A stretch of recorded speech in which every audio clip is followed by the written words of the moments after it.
After landing in Iceland, we immediately head to the rental office to pick up the car. Just in case, we always take the detailed video of the car. On this occasion, the rental company put orange dots on the little dents and scratches themselves, but that doesn't happen very often. We don't want to waste any time, so after picking up the car, we head towards the first location, the crater and Lake Carried. You whip up my appetite. Don't leave me here high and dry. Oh. The Carried crater is about 170 meters wide, 270 meters in circumference and 55 meters deep. The lake itself is from 7 to 14 meters deep. Scientists claim that Carried was once a cone-shaped volcano. Over time, it exhausted its magma reserves and its foundations collapsed to form its present shape. The reason why the lake has such vivid colors are minerals from the surrounding rocks. They mix with the water and color it aquamarine. There is a free parking at the entrance to the crater area, and the entrance to the crater costs 500 Icelandic krona, which is about 3–4 pounds. If I remember correctly, this is the only place where we had to pay an entrance fee, and that's because the crater is on the private property. But I don't wanna miss you, baby, so I stand up and speak just my mind. Oh.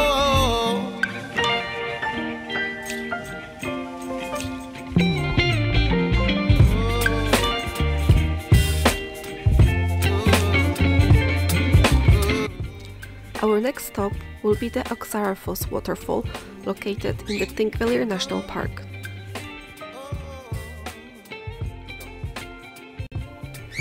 The waterfall can be visited all year round. It is located 10 minutes walk from the nearest car park, and there is a small viewing platform by the waterfall. Thingvellir National Park itself is a very interesting place, and for nearly 900 years it was the political center of Iceland. Starting from 930, the parliament met here and decided about the fate of the people. Thingvellir National Park was established in 1930 on the occasion of the millennium of the First National Assembly. In 2004, the National Park joined UNESCO on the list of cultural heritage. Another attraction in the park is a small wooden church from 1859. And just next to the church you will find the modest summer residence of the Icelandic Prime Minister. This residence consists of 5 interconnected buildings. A unique attraction of the national park is the possibility of diving in one of the 2 fissures created during the volcanic eruption. They are distinguished by extremely clear water. The average visibility in them is about 100 meters. The more famous of the fissures is Silfra, which formed exactly where 2 tectonic plates, the North American and Eurasian, met.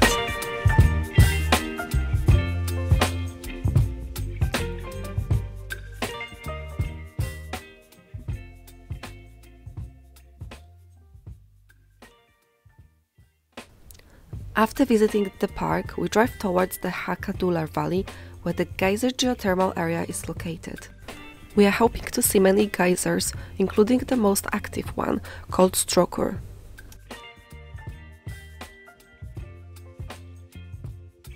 At the geothermal area you will find 2 free car parks, which are only a few minutes away from the geysers.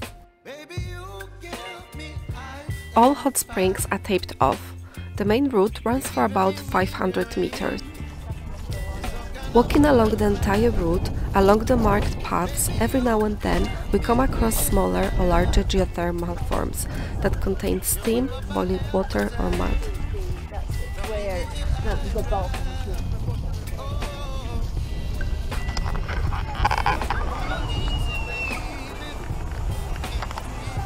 The water temperature in hot springs reaches 100 degrees Celsius, so you better don't touch it.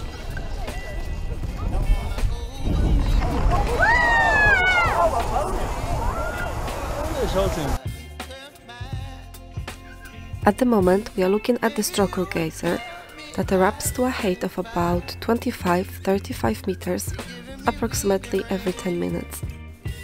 Walking through the valley, we must take into account the characteristic floating smell of sulfur. Many people will tell you that it simply smells of rotten eggs there.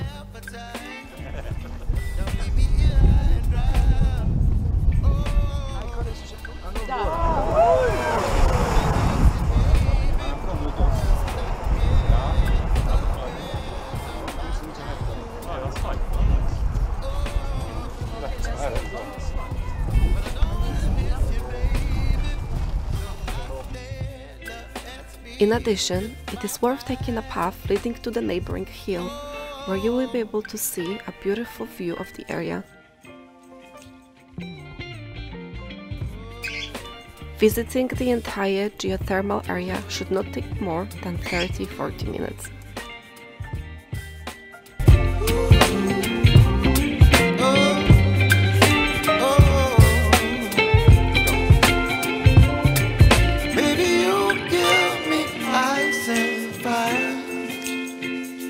You're chilling in the rain. You're some kind of butterfly. Baby, you give me midnight. You whip up my appetite. Don't leave me here high and dry. Baby, you give me ice and fire. Galfos means golden waterfall. It consists of two independent waterfalls a few meters apart. The first part, it's an 11-meter cascade, and the second part of the waterfall, it's a 21-meter and almost vertical abyss directed downwards, from which the water falls with great power and speed.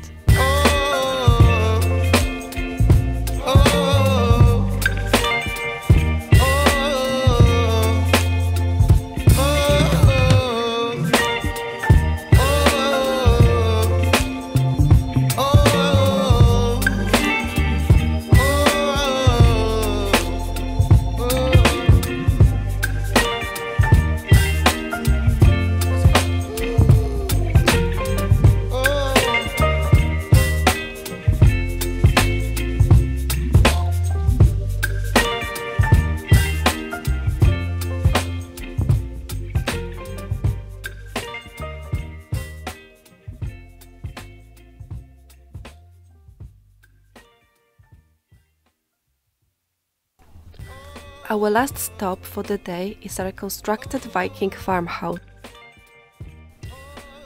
It is a faithful reconstruction of 3 buildings that were covered with volcanic ash in 1104 after the eruption of the Hekla volcano. The reconstruction was built in 1974 as part of the national celebration of the 1900th anniversary of the settlement of Iceland in 874.